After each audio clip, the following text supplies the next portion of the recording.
Hi കൂട്ടുകാരെ, എന്താണ് എല്ലാവരും വിശേഷങ്ങൾ? സുഖമല്ല? എല്ലാവർക്കും സുഖമായിട്ടിരിക്കാൻ വേണ്ടി ഞാൻ പ്രാർത്ഥിക്കുകയാണ്. ഞാനും സുഖമായിട്ടിരിക്കുന്നു, അൽഹംദുലില്ലാ. ഇന്ന് ഞാൻ പാടുന്നത് ഏഴാം ബഹറിൻ്റെ ഉള്ളിനുള്ളിലൊരുക്കൻ കോട്ട. എല്ലാവരും കേട്ട പാട്ടല്ലേ? എല്ലാവർക്കും വളരെ കാലങ്ങൾക്ക് മുമ്പ് തന്നെ എല്ലാവരും കേട്ടു തുടങ്ങിയ പാട്ടാണ്. അതാണ് അന്ന് ഞാൻ പാടുന്നത് കേട്ടോ. അപ്പം മറക്കണ്ട, സബ്സ്ക്രൈബ് ചെയ്യാതെ കാണുന്നവരാണെങ്കിൽ ചെയ്യണേ.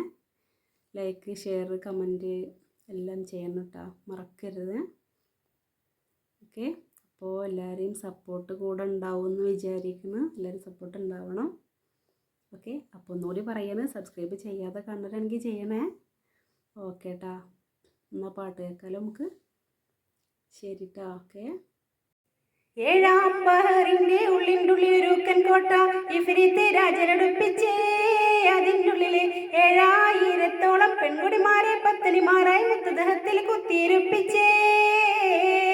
ഏഴാം ബഹറിൻ്റെ ഉള്ളിനുള്ളിലൊരുക്കൻ കോട്ട ഇഫ്രീത്ത് രാജനടുപ്പിച്ചേ. അതിനുള്ളിലെ 7001 പെൺകുടിമാരെ പത്തനിമാരായി മുത്തുദഹത്തിൽ കുത്തിയിരുപ്പിച്ചേ. 7000 ലക്ഷം ശൈത്താന്മാരെ വിളിപ്പിച്ചേ. ഏഴാകാശം ഭൂമി കുലുക്കി ഇഫ്രീത്ത് ഗർജിച്ചേ. മായക്കണ്ണാടിയിലൊരു സുന്ദരിയെ ഞാൻ ദർശിച്ചേ. ഓളെ കൊണ്ടുവരും വരെ ഈ സ്ഥലം നിങ്ങളെ ഏൽപ്പിച്ചേ. എന്നിട്ടോ കോട്ടയുടെ ചുറ്റും കാവൽ വെച്ച് കാമിനിയാളെ തേടി കുതിച്ച്.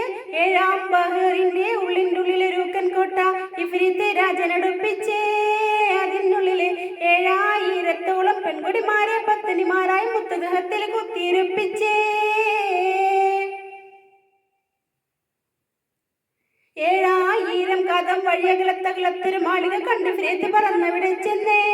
മാളിക തന്റെ മോളിൽ സുന്ദരി ഏറ്റവും അഴകുറ്റ പട്ടുലിബാസും മറ്റുമണഞ്ഞ് കഞ്ചകപ്പുഞ്ചരി പൂണ്ടു മയങ്ങുന്നേ. 7000 കഥം വഴിയകലത്തകലത്തൊരു മാളിക കണ്ട് ഇഫ്രീത്ത് പറന്നവിടെ ചെന്നേ.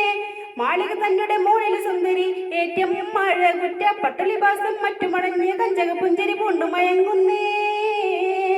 ഓളെ ഈ ഇഫ്രീത്ത് റാഞ്ചിയെടുത്ത് പറന്നാനേ. മോഹം മോന്റെ മനസ്സിൽ ഓളം വെട്ടിമറിഞ്ഞാനേ. പോരും വഴിയിൽ വെച്ച പെണ്ണ് ഭയന്ന് പിടഞ്ഞാനേ. പാറ കെട്ടിന് കീഴെ വീണവളപ്പോൾ മരിത്താനേ. ഇഫ്രീത്ത് ചേരി വിളിച്ചു ആ ശൈത്താന്മാരെ, ശീകരം വന്നിവിടെ വരുവീരെ. ഏഴാം ബഹറിൻ്റെ ഉള്ളിനുള്ളിലൊരുക്കൻ കോട്ട ഇഫ്രീത്ത് രാജനടുപ്പിച്ചേ. അതിനുള്ളിലെ 7000-ഓളം പെൺകുടിമാരെ പത്തനിമാരായി മുത്തുദഹത്തിൽ കുത്തിയിരുപ്പിച്ചേ. ആലിൻഡില പോലെ വിരിച്ചൊരു ശൈത്താൻ വന്നറിയിച്ചു, എന്നോട് പൊന്നും പൊന്നും രാജാവേ, നിങ്ങൾ ഞങ്ങളുടെ സങ്കടം കേൾപ്പിൻ. ഏതോ നാട്ടിൽ നിന്നൊരു മുങ്ങിക്കപ്പലിൽ മനുഷ്യർ വന്ന് മംഗകൾ അവരുടെ കൂടെ പോയിന്നേ. ആലിൻഡില പോലെ വിരിച്ചൊരു ശൈത്താൻ വന്നറിയിച്ചു, എന്നോട് പൊന്നും പൊന്നും രാജാവേ, നിങ്ങൾ ഞങ്ങളുടെ സങ്കടം കേൾപ്പിൻ. ഏതോ നാട്ടിൽ നിന്നൊരു മുങ്ങിക്കപ്പലിൽ മനുഷ്യർ വന്ന് മംഗകൾ അവരുടെ കൂടെ പോയിന്നേ.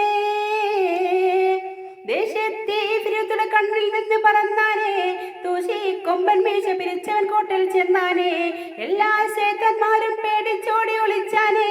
ഇറക്കലിയാലവൻ കോട്ടയിടിച്ച് തകർത്താനേ. എന്നിട്ടോ കോട്ടയുടെ കല്ല് മറിഞ്ഞ് ഇഫ്രീത്ത് കേട്ടോ അതിനകപ്പെട്ടു ഹജത്ത്. ഏഴാം ബഹറിൻ്റെ ഉള്ളിനുള്ളിലൊരുക്കൻ കോട്ട ഇഫ്രീത്ത് രാജനടുപ്പിച്ചേ. അതിനുള്ളിലെ 7001 പെൺകുടിമാരെ പത്തനിമാരായി മുത്തുദഹത്തിൽ കുത്തിയിരുപ്പിച്ചേ. ഏഴാം ബഹറിൻ്റെ ഉള്ളിനുള്ളിലൊരുക്കൻ കോട്ട ഇഫ്രീത്ത് രാജനടുപ്പിച്ചേ. അതിനുള്ളിലെ 7001 പെൺകുടിമാരെ പത്തനിമാരായി മുത്തുദഹത്തിൽ കുത്തിയിരുപ്പിച്ചേ.